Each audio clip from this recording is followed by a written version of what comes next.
Hello traders, good morning. आज है 1 दिसंबर 2024 और दिन है संडे का। तो जिस प्रकार हम हर एक वीक के शुरुआती में हम वीडियो बना के अपडेट करते हैं कि क्या ट्रेड प्लान रहेगा स्विंग ट्रेडिंग के लिए और नेक्स्ट वीक के लिए क्या प्लान करेंगे हम अपने स्विंग ट्रेड के लिए, जो एक सिस्टम पे बेस्ड है। दो इंडिकेटर के बेस्ड पे हम लोग वहाँ पे डिफाइन करते हैं कि कैसे ट्रेड में इंटर करना और कैसे ट्रेड में एग्जिट करना है। तो इस वीडियो में हम बिल्कुल इसी को आपके साथ शेयर करेंगे कि कौन सा नया सेक्टर अभी स्ट्रेंथ में आ रही है, कहाँ पे सेक्टर रोटेशन का फ़ायदा हम उठा सकते हैं। तो इस वीडियो के जरिए आप वहाँ पे देख सकते हैं और समझ सकते हैं कि कैसे हम अपना ट्रेड प्लान करते हैं, और आप भी बिल्कुल उसी प्रकार से सिंपल वे में ट्रेड प्लान कर सकते हैं। तो ट्रेडर्स, चलिए स्वागत है आपका हमारे यूट्यूब चैनल लक्ष्मी कैपिटल पे, और वीडियो को बिल्कुल अंत तक देखिएगा और अच्छा लगे तो लाइक और कमेंट ज़रूर करिएगा और चैनल को सब्सक्राइब करिएगा और वीडियो को अंत तक ज़रूर देखिए। बहुत ही आसानी से हम दो इंडिकेटर के जरिए कैसे स्विंग ट्रेड प्लान करते हैं तो इस वीडियो में आपको बताएंगे। तो ठीक है ट्रेडर्स, चलते हैं डायरेक्ट स्क्रीन की तरफ। ओके ट्रेडर्स, आ चुके हैं स्क्रीन पे और मेरे स्क्रीन पे देखेंगे कि आप ये डेली टाइम फ्रेम पे निफ्टी का चार्ट लगा हुआ है और इस पर हम दो इंडिकेटर सेट करते हैं, जिसमें कि ये में लगा हुआ है exponential moving average 50। Blue line जो है एक्सपोनेंशियल मूविंग एवरेज 50 है, जो कि शॉर्ट टर्म स्ट्रेंथ बताती है। और नीचे आरएस लगा हुआ है जो कि निफ्टी के आउट परफॉर्मेंस बताती है। तो निफ्टी में पहले बात कर लेते हैं, ये बेंचमार्क इंडेक्स है जो इम्पोर्टेंट है देखना। तो इसमें देखेंगे कि 50 मूविंग एवरेज के ये नीचे चल रहा है। तो निफ्टी में अभी कोई खास स्ट्रेंथ अभी दिखने को नहीं मिल रहा है। एक दिन एक कैंडल बना था अच्छा खासा, लगभग 2.5% तक का ये कैंडल बना था। देन वापस से यह अगले दिन गैप अप खुला, वापस एक सेलिंग आ चुकी थी, फिर वापस इधर कंसोलिडेट कर रहा है। तो ठीक है, बट हमें स्विंग ट्रेड अगला सप्ताह के लिए प्लान करना है, तो फिर हम ऐसे स्टॉक को खोजेंगे, ऐसे सेक्टर को खोजेंगे पहले जिसमें कि आउट परफॉर्मेंस चल रहा है, यानी कि आरएस जो है वो पॉजिटिव हो और प्राइस 50 मूविंग एवरेज के ऊपर ट्रेड कर रहा हो। तो सबसे पहले हम सेक्टर वाइज चेक करेंगे। तो पहले हम यहाँ पे एनएससी के साइट पे जाते हैं। पहले हम एनएससी के साइट पे जाएंगे, वहाँ से सेक्टर का लिस्ट निकालेंगे और वहाँ से एक आसानी हो जाएगा कि सेक्टर कौन सा सेक्टर हमें खोजना है। तो डायरेक्ट हम सेक्टर के पास चलते हैं, सेक्टोरल इंडेक्सेस। बारी बारी से इसमें सबको डाल के चेक करेंगे कि कौन ठीक है 50 मूविंग एवरेज के ऊपर है और किसका आरएस पॉजिटिव है। तो सबसे पहले निफ्टी बैंक आता है, तो निफ्टी बैंक हम डालेंगे इसमें। मेरा फ्री वाला वर्जन है, इसलिए हम कोई ऐसा मतलब कि यहाँ पे वॉच लिस्ट नहीं बना सकते, तो इसलिए हमें बारी बारी से डाल के चेक करना पड़ेगा। तो जैसा कि देख रहे हैं ये आरएस इसका अच्छा खासा पॉजिटिव है और प्राइस अभी 50 मूविंग एवरेज के ऊपर कंसोलिडेट कर रहा है। तो एक यहाँ पे अच्छा खासा हम लोग को रिस्क रिवार्ड मिल सकता है अगर इसे ब्रेकआउट देता है। एक दिन ब्रेकआउट का ये ट्राई किया था बट फेल हो गया। देन वापस अगर ब्रेकआउट आती है और 52,500 के ऊपर हम लोग सस्टेन करने लगते हैं, देन एक कह सकते हैं कि इसमें स्ट्रेंथ आ चुका है शॉर्ट टर्म के लिए। और इसमें जो भी स्टॉक है यहाँ से हम लोग सिलेक्ट करेंगे इसको। तो आईसीआईसी बैंक मान लीजिए, इसके अंदर में आईसीआईसी बैंक है। तो कहने का मतलब ये आउट परफॉर्मर दिख रहा है निफ्टी का, और यहाँ पे प्राइस भी 50 मूविंग एवरेज के ऊपर सस्टेन कर रहा है। क्योंकि अगर प्रीवियस में भी हम कंपैरिजन कहीं देखें तो सिंपल देख सकते हैं, जैसे मान लीजिए यहाँ पे एक फॉलिंग आई थी, आरएस भी फॉल किया था, देन वापस हम लोग एक बार ऊपर गए और प्राइस भी अपसाइड गया। बट यहाँ पे आरएस थोड़ा सा नीचे आ गया बट प्राइस भी अपसाइड की ओर जा रही थी। तो हम जब तक ये प्राइस 50 मूविंग एवरेज के नीचे नहीं आ जाता तब तक हम एग्जिट नहीं करते ट्रेड को। तो देन यहाँ गया, वापस इधर आया, इधर कंसोलिडेट किया, बट आरएस नीचे आ चुका था। तो देन इधर कहीं हम अपना एग्जिट कर लेते ट्रेड को, इधर कहीं इंटर किए और इधर कहीं एग्जिट कर लेते, तो कोई ख़राब नहीं है। इसी प्रकार से सिंपल जितना मतलब कि आजकल देखिए गवर्नमेंट का चार्जेज इतना है, ब्रोकरेज इतना लगता है, तो इससे बेनिफिट एक रहेगा कि आप शॉर्ट टर्म में आप या फिर स्विंग ट्रेडिंग ऐसा करें कि जिसमें कि आपका चार्जेज भी कम लगे और पैसा भी ठीक से बने। सिंपल चीज़ है, नहीं तो पता चलेगा कि जितना आप कमा रहे हो उतना चार्जेज में जा रहा है। जैसे कि इंट्राडे में हम कर रहे हैं, जितना प्रॉफिट हो रहा है उतना का चार्जेज जा रहा है, उससे ज़्यादा चार्जेज चल जा रहा है। क्यों? क्योंकि हमको उसमें डेली ट्रेड करना है। डेली ट्रेड करने पर डेली हमको चार्जेस देना है, जो भी गवर्नमेंट का टैक्सेस है, ब्रोकरेज है, सब चीज़ हाई हो चुका है अभी के समय में। तो जितना कम ट्रेड करेंगे, जितना अच्छा से ट्रेड करेंगे, उतना आपके लिए बेहतर रहेगा। तो एकदम कंफर्मेशन के साथ ट्रेड में इंटर करना है, ना कि कुछ भी ट्रेड कर देना है। इस वीडियो में हम सब चीज़ बताएंगे आपको, कैसे ट्रेड करना और कैसे आगे तक होल्ड करना है ट्रेड को, कैसे आगे पिरामिडिंग करके चलना है हमको ट्रेड में। अगर विनिंग ट्रेड है तो उसमें पिरामिडिंग कैसे करेंगे, हम बिल्कुल इस वीडियो में सब चीज़ बातें करेंगे। थोड़ा सा लंबा हो सकता है, लेकिन वीडियो को जरूर अंत तक देखिएगा। तो चलिए पहले देखते हैं निफ्टी बैंक के अंदर कुछ स्टॉक हम देख लेते हैं। तो सबसे पहले आईसीआईसीआई बैंक को देखेंगे। पिछले सप्ताह में भी हमने इस बैंक के बारे में बात किया था, और ये मेरे स्विंग ट्रेडिंग वाला जो 1 मिनट का शॉर्ट्स वीडियो जाता है, बिल्कुल उसमें भी हमने शेयर किया। ये ब्रेकआउट वाला चार्ट पैटर्न मिल रहा है, और आरएस भी पॉजिटिव है, 50 मूविंग एवरेज के ऊपर भी है, और ये ट्रेड मेरे अकाउंट में भी डाला गया है। तो ठीक है, ये ट्रेड जैसा कि ये है 50 मूविंग एवरेज के ऊपर सस्टेन कर रहा है, आरएस बिल्कुल पॉजिटिव है। तो आप इधर कहीं ट्रेड में इंटर कर सकते हैं। अगर जैसे ही मान लीजिए कि कोई फॉलिंग आती है, ये 50 मूविंग एवरेज के नीचे आ जाता है, आरएस निगेटिव हो जाती है, तो हम अपना स्टॉप लॉस ले लेंगे। लेकिन हाँ, एंट्री कैसे करना है? अब जैसे मान लीजिए मेरा अकाउंट है 1 लाख का, ठीक है, तो उसमें से हमने पार्ट बाई पार्ट बांट रखा है। 20% एक अकाउंट एक स्टॉक के पीछे हमको डालना है। 20% मतलब 1 लाख का हमको 20,000 रुपया एक स्टॉक के पीछे डालना है। अब एक स्टॉक के पीछे भी डालना है तो फिर एक उसमें भी हमने दो तीन भाग में बांट रखा है। जैसे कि अगर मान लीजिए हम पहले इंटर किए तो ठीक है, 50% हम यहाँ पे इंटर किए, मतलब कि 20,000 का 50%, यानी 10,000 से पहले इंटर किए हम यहाँ पे, सिंपल। उसके बाद हमने वॉच किया, इसको वॉच किया, वापस ये ब्रेकआउट दे दिया, ये ब्रेकआउट दे दिया, देन वापस एक कोई रेंज बनाया, वापस एक ब्रेकआउट आया, तो देन हम यहाँ पे फिर 25% क्वान्टिटी जो है हम डाल सकते हैं। यानी कि अगला पहले तो 10,000 डाल दिए, वापस से हमारे पास 10,000 बच चुका है इस स्टॉक के लिए, तो 10,000 में से फिर हम 5,000 ऊपर ऐड कर लिए। अगर यहाँ पे फिर वापस ये स्टॉक अपसाइड को निकल के जाता है, देन वापस कहीं ऐसा दिखता है हमें कि नहीं ब्रेकआउट देगा, यहाँ से चाहे ब्रेकआउट दे चुका है, और तो फिर हम वहाँ पे फिर अगला क्वांटिटी डालेंगे, अगला जो 25% बच गया है मेरे पास वो डालेंगे। तो इसी प्रकार से हम पिरामिडिंग करते हैं। विनिंग स्टॉक में पिरामिडिंग करना मतलब कि समझिए विनिंग स्टॉक पे आप सही जगह पे पैसा डाल रहे हैं, एवरेजिंग नहीं करना। कोई स्टॉक गिर रहा है उसको हम एवरेज कर रहे हैं, नहीं। जब तक वो स्टॉक स्ट्रेंथ में नहीं आएगा तब तक पैसा नहीं ना बनाएगा। वो स्टॉक मान लीजिए हम यहाँ पे इंटर किया और स्टॉक गिरना शुरू हो गया, तो नीचे में ऐड करने से हमको क्या फ़ायदा होगा? कुछ नहीं, क्योंकि यह स्टॉक में से अब स्ट्रेंथ जा चुका है। यह स्टॉक में जब स्ट्रेंथ वापस आएगा, जब बाइंग सब करेगा तब ना होगा। इसलिए विनिंग स्टॉक के पीछे हम पिरामिडिंग करेंगे। तो एक्सिस बैंक में इंटर, आईसीआईसीआई बैंक में इंटर कर सकते हैं। एक्सिस बैंक देखते हैं पहले।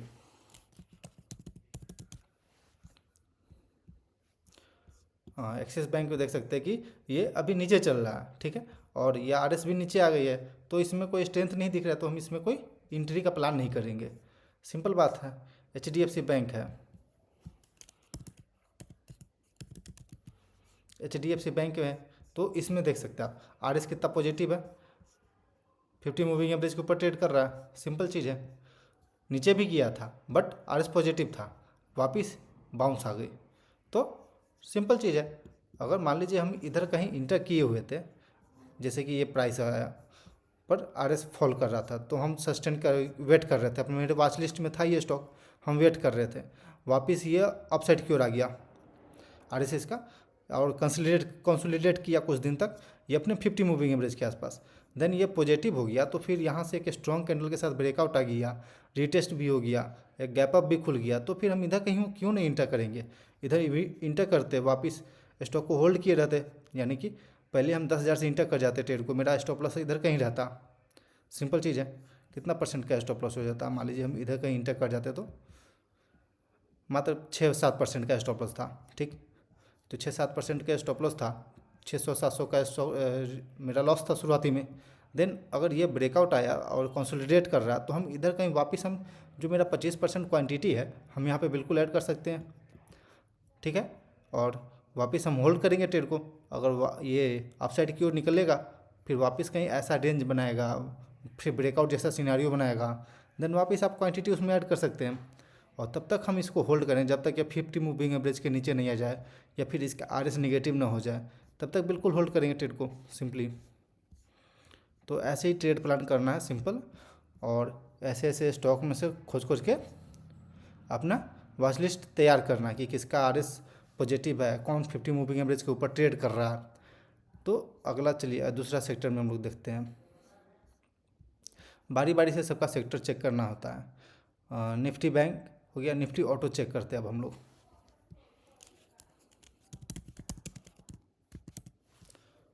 पहले सेक्टर हम देखेंगे, जैसे निफ्टी ऑटो का देख सकते हैं आप, ये RS निगेटिव है, 50 मूविंग एवरेज के नीचे ट्रेड कर रहा है प्राइसेस का, तो हम यहाँ पे कोई छेड़छाड़ नहीं करेंगे, बस दूसरा आगे हम बढ़ जाएंगे वापस से। मान लीजिए फाइनेंशियल सर्विस हो गया, FMCG हो गया, FMCG देख लेते हैं। सबको बारी बारी से डाल के चेक करेंगे ऐसे ही बिल्कुल। ये भी नीचे है, कुछ दिक्कत नहीं, हम यहाँ से कुछ नहीं काम है, आगे निकल जाते हैं। IT है अगला, IT निफ्टी IT में देखेंगे। ओके, IT में देखेंगे कि ये 50 मूविंग एवरेज के ऊपर ट्रेड कर रहा है प्राइस, इसका RS पॉजिटिव है, ब्रेकआउट जैसा सिनारियो बन रहा है, तो फिर हम IT सेक्टर के खोलेंगे। IT सेक्टर के अंदर का जो कंपोनेंट है, जो स्टॉक है, उसको बारी बारी से हम डाल के चेक करेंगे। जैसे कि मेरे पास विप्रो है, तो विप्रो यहाँ पे डालेंगे। ठीक है, मेरे पास विप्रो है वॉच लिस्ट में, मतलब कि मेरे पोर्टफोलियो में है, क्योंकि हमने डाला था इसे 50 मूविंग एवरेज के ऊपर ट्रेड कर रहा है और RS पॉजिटिव है। देन वापस से इसको ब्रेकआउट दिया, तो फिर हमने यहाँ पे अगला 25% क्वांटिटी हमने ऐड कर लिया। देन अभी हम होल्ड कर रहे ट्रेड को। अगर ये 50 मूविंग एवरेज के नीचे आकर ट्रेड कर रहा है, ट्रेड करने लगेगा, देन हम एग्जिट कर लेंगे ट्रेड को, सिंपल चीज़ है। अगर ऐसे ही अपसाइड की ओर जाते रहेगा तो फिर हम क्वांटिटी अपने ऐड करते जाएंगे। और मान लीजिए विप्रो हो गया, एक कोफॉर्ज हमने बहुत पहले बात किया था, तो ये भी बहुत अच्छा मूवमेंट दे दिया। सिंपल 50 मूविंग एवरेज पर रीटेस्ट किया, जैसे यहाँ से देखिए, यहीं से RS इसका पॉजिटिव हो चुका था, देन 50 मूविंग एवरेज के ऊपर ट्रेड कर रहा था, ऐसा चार्ट पैटर्न बनाया, ब्रेकआउट दिया, सिंपल रीटेस्ट किया, देन अपसाइड की ओर जा रही है, तो इधर हमने बाइंग किया था। देन इसको अभी हम तक होल्ड करते हैं, आराम से क्यों नहीं होल्ड करते। तो सिंपल हम लोग को ये चीज़ करना है ताकि पैसा बने मार्केट में और चार्जेस कम लगे हमको। चार्जेस का बात है, यहाँ पे 30% हो चुका है। आप कितना क्वांटिटी ऐड कर सकते थे, मान लीजिए पहले हम यहाँ पे इंटर किए, जो मेरा प्लानिंग होता है क्वांटिटी ऐड करने का कि 50% हम यहाँ पे ऐड करेंगे, ऐड किए, देन वापस ये अपसाइड की ओर यहाँ पे ब्रेकआउट दे दिया, ब्रेकआउट दिया, देन अगला हम 25% ऐड करते हैं, फिर हम यहाँ पे अगला ये कंसोलिडेट किया, वापस ब्रेकआउट दिया, फिर हम यहाँ पे ऐड करते हैं। लेकिन ये जो फॉल आया, तो क्या इसमें RS नेगेटिव हुआ? नहीं हुआ। प्राइस 50 मूविंग एवरेज के एक दिन भी नीचे ट्रेड नहीं किया, तो अब तब तक हम आराम से होल्ड करते इसको। सिंपल अगले दिन इसमें 11% का मूवमेंट आ गया, देन अपसाइड की ओर जा रही है, फिर आप यहाँ पे अपसाइड की ओर क्वांटिटी बिल्कुल ऐड कर सकते हैं, क्यों नहीं ऐड कर सकते, बिल्कुल ऐड कर सकते हैं। और ये विनिंग ट्रेड हुआ तो पिरामिडिंग इसमें करते चले आराम से, सिंपल चीज़ है। इसी प्रकार से जो जो स्टॉक है आप यहाँ पर डालेंगे और आप चेक करेंगे। तो चलिए हम दूसरा सेक्टर के पास चलते हैं, मीडिया। ये सब आपको एक चीज़ और समझना है कि कौन सा सेक्टर में हमको पैसा बन सकता है, कौन सा सेक्टर में मेरा पैसा बन सकता है, कौन सा जो सेक्टर है वो मतलब most of the time performance देता है। तो मीडिया छोड़ दीजिए, मेटल आइए, सीनेक्स मेटल देखते हैं हम लोग।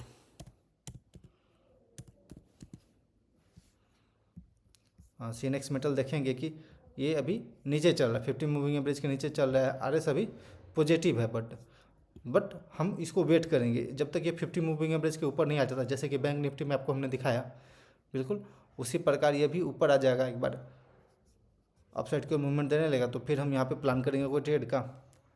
बाकी ऐसे ही सब स्टॉक को, सेक्टर को हम डालेंगे, उसके अंदर परफॉर्मेंस चेक करेंगे। अगर परफॉर्मेंस अच्छा है, अगर आउट परफॉर्म कर रहा है निफ्टी को, तो उसके स्टॉक को हम चेक करेंगे। और सिंपल हमको 5 स्टॉक निकालना ऐसा जो 50 मूविंग एवरेज के ऊपर ट्रेड कर रहा हो, RS उसका पॉजिटिव हो, फिर हम वहाँ पे क्वांटिटी धीरे धीरे बिल्ड करना शुरू करेंगे। क्वांटिटी डालने के लिए भी बता दिए कि पहले मान लीजिए आपके पास 1 लाख रुपया है, तो उसको हम 5 स्टॉक में बांटेंगे, यानी कि 20% के हिसाब से हम बांटेंगे उसको, पैसा को 20% एक स्टॉक के पीछे हम डालेंगे, और उसमें भी जब एंट्री करना हो तो पहले हम 50% मारेंगे एंट्री, यानी कि 10,000 से पहले एंट्री करेंगे। अगर वॉच करेंगे स्टॉक को, वो अगर मेरे डायरेक्शन में ट्रेड करेगा, अप साइड की ओर जाएगा, कोई सेटअप बनाएगा, वहाँ पे हम फिर पिरामिडिंग करेंगे। सिंपली चीज़ है, जब पिरामिडिंग करेंगे तो सिंपल अप साइड की ओर जाएगा, और विनिंग ट्रेड पे हम पैसा डाल रहे तो हमको भी दिक्कत नहीं होगा। नीचे अगर और भी सेक्टर सब है, जो नया नया सेक्टर ऐड हुआ है, उसमें भी आप देख सकते हैं। निफ्टी डिजिटल आप देख सकते हैं। निफ्टी डिजिटल के बाद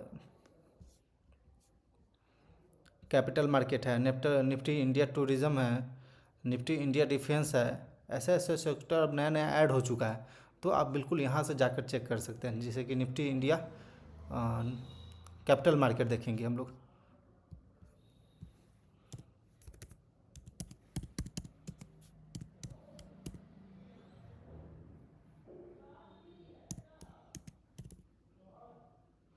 ये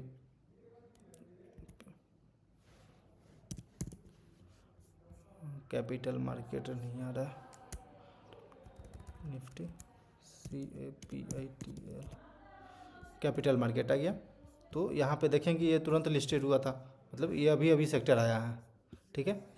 तो ये इसका ऑल टाइम हाई की तरफ बढ़ रहा है, ये इसके ऊपर ब्रेकआउट दे देगा, देन ये मान सकते हैं कि स्ट्रेंथ है, आ जाएगा अपसाइड को। कभी अपने ओपनिंग प्राइस को अगर ब्रेकआउट देता है तो हम लोग IPO में भी देखते हैं कि अपसाइड की ओर मूवमेंट देने लगता है। देन RS देखेंगे तो यहाँ तो RS शो नहीं करेगा, और 50 मूविंग एवरेज भी शो नहीं करेगा अभी, तो फिर भी हम लोग इसके बाद में स्टॉक में जाकर चेक कर लेंगे। ओके, जैसे ये निफ्टी कैपिटल मार्केट का चार्ट है, इंडेक्स है, जो भी हम खोलते हैं और इसके अंदर जो भी स्टॉक सिलेक्टेड है वो CDSL है, BSE है, मोतीलाल ओसवाल है। तो अपने चार्ट पे जाकर के देखेंगे, CDSL चेक करते हैं। CDSL में जहाँ के देखेंगे ये 50 मूविंग एवरेज के ऊपर ट्रेड कर रहा है, RS पॉजिटिव है, और एक ब्रेकआउट जैसा सिनारियो भी बन रहा है अपसाइड की ओर। तो यह एक परफेक्ट ट्रेड हो सकता है। अगर ब्रेकआउट ऊपर सस्टेन करता है देन आई थिंक कि न्यू लेग का इसमें एक मूवमेंट आ जाएगा, तो अपसाइड की ओर मूवमेंट करना शुरू करेगा। तो इस प्रकार से हम लोग चार्ट सिलेक्ट करेंगे, इस प्रकार से ट्रेड सिलेक्ट करेंगे।